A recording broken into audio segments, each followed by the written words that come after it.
What's going on, Junkie Nation? Gorgeous George and Goes are back with another superstar from the world of not just mixed martial arts, but combat sports in general. My man's done it at a high level in judoka, MMA, bare knuckle, and now he's back in MMA. He's going to be fighting Thiago Silva at Eagle FC 47 on May 20th.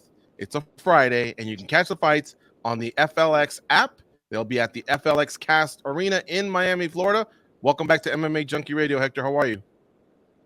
Thank you. How are you? I'm good. Awesome. Hey, how's it feel, man? You're mid 40s, but you're always in great shape. How does it feel to be preparing for an MMA fight after so many years? It feels great. I'm excited to be back. Um, I couldn't be more proud to be fighting for Eagle FC for Khabib organization. Um, Ali. The whole crew is amazing. Full of legends. I will be fighting in the same card of Junior Dos Santos, former UFC champion. I couldn't be more happier. And as far as the physicality of it all, now you got to go back to the wrestling and the jiu-jitsu and the strength and conditioning. It's a little bit different from the last few years. In bare knuckle, I'm sure you did your fair share of strength and conditioning and cardio, but that was more about the pure boxing, the sweet science. How has it been physically? Has it taken a toll on your body? No, I mean I'm a kind of guy that came there. My background is wrestling, judo. Um, so it's kind of easier for me. Like back in the days, people used to say, "Man, you're a judoka. Why you like to strike?" But it's always been one of my fortes, the grappling and stuff. Mm-hmm. I'm also competing in Abu Dhabi in grappling, competing in multiple um, grappling and BJJ tournaments. So it's part of my background, Okay. the Now, grappling and um, all that. American Top Team is a big team, and I think a lot of people feel like there's only one gym, and you're all there at Coconut Creek. So we know that Thiago Silva also used to train at American Top Team. Was he a close teammate? Was he a friend? Was he an adversary? How will it be competing against somebody that also spent time at ATT like you? I'm actually was one of the few guys that could train with Thiago. Um, most people didn't like to train with Thiago. He was always going hard, and I like to go hard. So we had a great training. Between me and him, and I'll tell you what, he's one of the best partners that I ever had when it comes to sparring and all that, because we used to try to kill each other all the time. So you know, it's good. Hector, when you enter a new organization, what is that like for you? Is there how long before you get comfortable with speaking to the people in the organization and all that? Has Eagle FC treated you any differently? Does it feel any different than anything you've ever done before? Dude, I can tell you one thing. Being treated,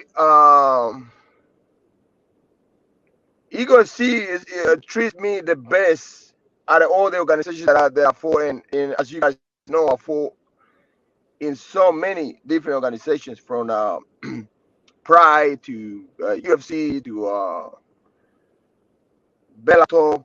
Um, but Eagle FC has treated me better than any other organization, and I don't ask for much. But they've been very very respectful, um, and they've been, even like this interview. She reached out to me 4 times, so I couldn't miss the interview. Most other organizations, they call you without you even expecting. You're gonna get an interview in 2 hours time. I'm like, dude, I have a life. I have a life. You cannot call me now and say, in 2 hours you have an interview. But in with Ego, they called me last week. Hey, you gotta have an interview next week. And then she reached out to me yesterday. Hey, make sure you don't forget the interview tomorrow at 2. And then today in the morning, she reached out to me again. She's like, don't forget, you got an interview at 2 o'clock. That's what we want. That consistency, that contact between a fighter and the promotion. And believe me, man, I've been fighting for a lot of organizations, and it's good to feel the way that I'm feeling today. And that's very good. For the fighter that I'm a veteran on the game, and when you see that, what you're gonna do is you're gonna express that experience with other fighters, and the word gets around, and see, everybody's just, wow, Hector is very happy with our organization. Hector, like, he's been telling me what they do and stuff like that. So it gets to the point that the word gets around, and that is really good for any organization. Hector, so yesterday I actually thought about you during a different interview because we were talking a little bit about sacrifice. And I thought about all the organizations that you fought for, the amount of time that you've put into martial arts. And I was wondering, and I wanted to ask you, what is like maybe one thing outside of combat sports that you feel like you've had to sacrifice as a person to become a mixed martial artist to the level that you are today? Is there anything that you can think of that you might have had to sacrifice, something you've always wanted to do that you just have always had to put off on the back burner? Oh, I don't know if you guys noticed, but I'm an inventor, and so far right now I have 17 patents. Even when I start saying that, everybody start looking, and what I did was I put an umbrella so people couldn't reach up, to the patents I have. But I developed 17 patents that, for me, I'm sacrificing millions of dollars. I'm sacrificing a very wealthy life because I cannot put all my patents in place. I cannot develop my real business because I'm focused on fighting. But I'm doing this because I know that I'm not gonna be able to do this all the time. Obviously I'm by the end of my career, and I'm just trying to do anything that I can do to finish my fighting career and then develop my ideas and my inventions. So yeah, I'm putting everything to the side and I'm focused on the fighting game.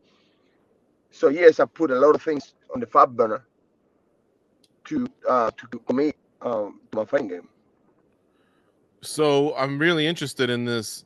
You said there's an umbrella, so there's obviously some secrecy, but can you tell us, is it combat sport related, MMA sports related, any of your inventions, or is it outside of all that? I mean, like the ones that I couldn't cover up, the ones that everybody, because you know how it is. Once you say something, everybody grab the computer and start doing searches and stuff like that. But I have the final scoop. We on the develop process. It's a scoop that you have a final. I have the ISO cool. It's basically a gel pack that you can use it with ice. You can warm it and you can strap it around. I have the sham wraps. Got the finger loops.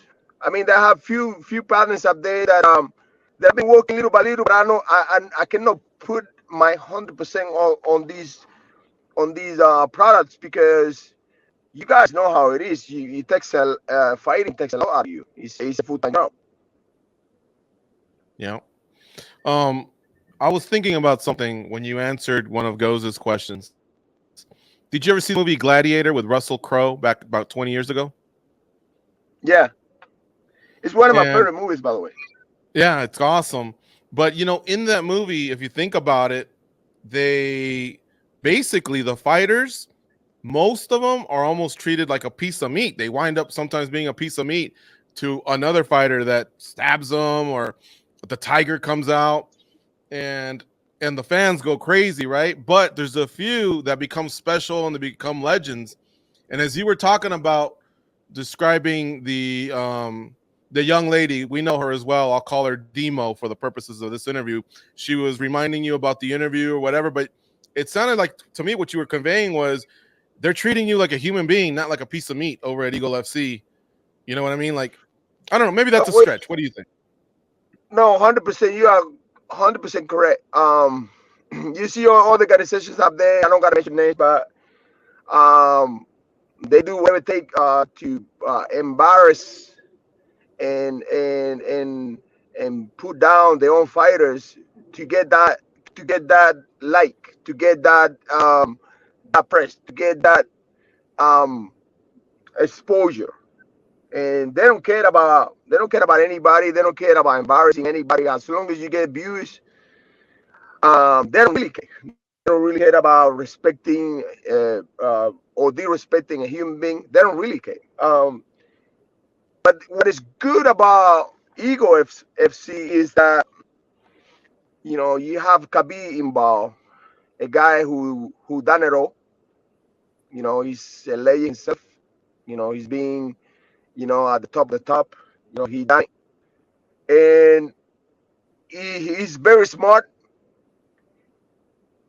And the people that he has around him, Ali, and so many others, so many other fighters like Henry Cejudo, Kamaru Usman, they've done that. They've been there, so they know how to treat the fighters. They know how fighters like to be treated.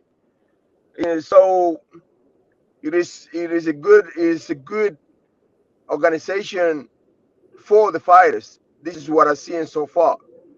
They're not looking for that they're not looking for that exposure. That other companies, man, no matter what they have to do, no matter what, they would do it just to get a like, just to get that exposure. It's a joke, because fighting is hard enough. It's not entertainment. It's no WWE. You're fighting against a human being. That fighting already is enough.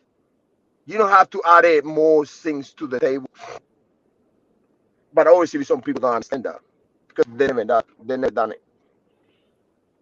Yeah, we've been covering the sport for so long, and I read a lot of stories about former fighters, regardless of whatever status they reached.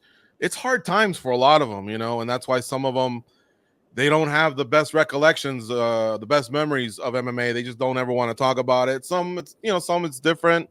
I realize it's a business transaction every fight. The promoter pays this much, the fighter gets this much, but I still feel like a little bit better communication, and not just MMA. Honestly, all sports, a little bit better communication. It can go really, really far. When you treat someone like a human being, Yeah. like a man, a woman, shake hands. You know what I mean? I don't know. I just think it's part of decency. Yeah, to be neutral. There's some promoters, they have like I would say they have a kind of like a kind of like a preference for other fighters. Kind of like, okay, I get it. If you are Conor McGregor, that you sell a lot of tickets, it's all about money at the end of the day. Yes, obviously you're gonna have preference for a guy that is gonna sell you a lot of tickets. If you're a guy like a big, which is, he has 2-3 countries behind. He has Russia, he has Abu Dhabi, he has all these countries behind. You have to make this guy's preference, but you don't want to promote your organization putting down fighters. That's my take. And there is a lot of organizations out there that do that. Yeah. Well, we're excited about Eagle FC. They've had 2 great shows here in the United States. Obviously, they have a history overseas, but now they put their footprint here in the United States. And like you said, Junior Dos Santos versus Yogan De Castro, Hector Lombard versus Thiago Silva. That's a nice 1-2 punch up at the top. I'm sure there'll be some other stuff going on there at Eagle FC 47 on May 20th. Hector, always a pleasure talking to you. And yeah, I'm going to dig into the I'm going to do like everyone else. Now I'm curious. I'm going to dig into the ones that are public, those inventions. Good luck with that, man. That's awesome that you got 17 of those out there. That's impressive. Well, I'm actually have one of these. Yeah, I know you guys have time, but this is a scoop, for example. It's a final scoop. So what you do, you have sometimes you at the gym, you have a water bottle, and what do? You pick out the powder. Let me get a better view. You pick out the powder, and then you flip it. You flip it on the funnel. No. So you pick. Yeah, it doesn't get it. It's a scoop that has a funnel. Oh, okay. I don't know where. Mm-hmm. Got it. Cool. I like it. It's a scoop. It's a scoop with a funnel. So you make it easier. So sometimes you have to make a funnel and grab the powder and put the powder in here. With this, you don't have to. You just pick it up and flip it. I got so many. Yeah, awesome, I have to say something. As soon as I get my first order, I send you guys something. Thank you, sir. That'd be great. Have a nice day, and we look forward to your fight on May 20th on FLX app. We'll be watching. Take care, Hector. Thank you, guys.